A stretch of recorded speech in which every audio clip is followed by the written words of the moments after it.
Bienvenidos, hoy vamos a meternos de lleno en uno de los eventos más definitorios del siglo XX. Vamos a desarmar la Segunda Guerra Mundial no como una simple lista de fechas, sino para entender de verdad cómo cambió el mundo en que vivimos. Esta es nuestra hoja de ruta. Primero, las causas, esa tormenta perfecta.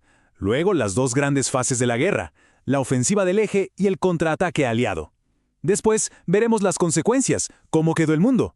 Y cerramos con los puntos clave, lo que no se nos puede escapar. Bueno, empecemos por el principio. Para captar la dimensión de la Segunda Guerra Mundial, es fundamental que viajemos un poco hacia atrás, para desenterrar las raíces de este conflicto. A ver, para que nos hagamos una idea, pensemos en esto como un gran tablero global. Por un lado, teníamos a las potencias del eje, Alemania, Italia y Japón. Su motor era el totalitarismo y una ambición expansionista. Y del otro, los aliados, una coalición bastante diversa, con democracias y hasta la Unión Soviética comunista, pero con un objetivo común: frenar al eje. Entonces, ¿qué fue lo que encendió la mecha? Pues una mezcla explosiva. Primero, el Tratado de Versalles, que no solo castigó económicamente a Alemania, sino que la dejó con un sentimiento de humillación y unas ganas de revancha terribles.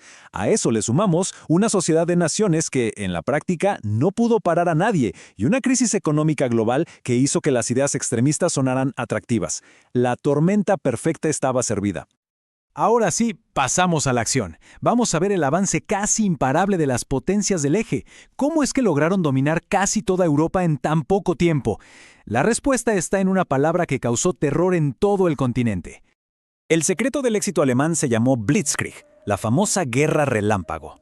A ver, hay que olvidarse por completo de la guerra de trincheras de la Primera Guerra Mundial. Esto era otra cosa. Era velocidad, sorpresa, una coordinación letal entre aire y tierra diseñada para destrozar al enemigo antes de que supiera qué le había pasado. ¿Y cómo funcionaba esta máquina de guerra? Era una coreografía de 3 pasos. Primero, la aviación. La Luftwaffe bombardeaba puntos estratégicos para generar caos. Inmediatamente después, los tanques, los Panzer, irrumpían como una lanza rompiendo las líneas enemigas. Y justo detrás, la infantería llegaba para asegurar el terreno conquistado. Una táctica brutalmente efectiva. Esta cronología muestra la fuerza arrolladora del eje en esos primeros años. Miren la velocidad.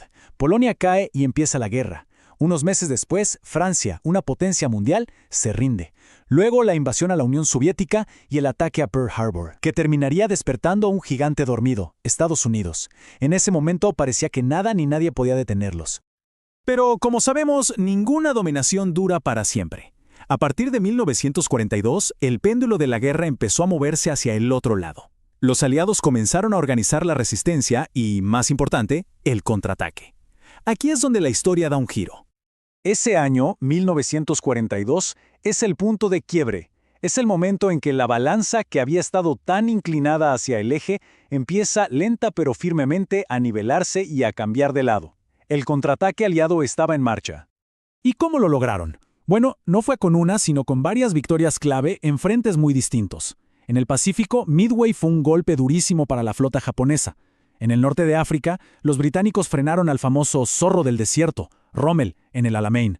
Pero la batalla que lo cambió todo en Europa fue Stalingrado. Ahí, en el brutal invierno ruso, el ejército rojo detuvo y aniquiló a todo un ejército alemán. Y finalmente, el día D, el desembarco en Normandía, abrió el frente occidental que tanto se esperaba. El eje estaba, ahora sí, acorralado.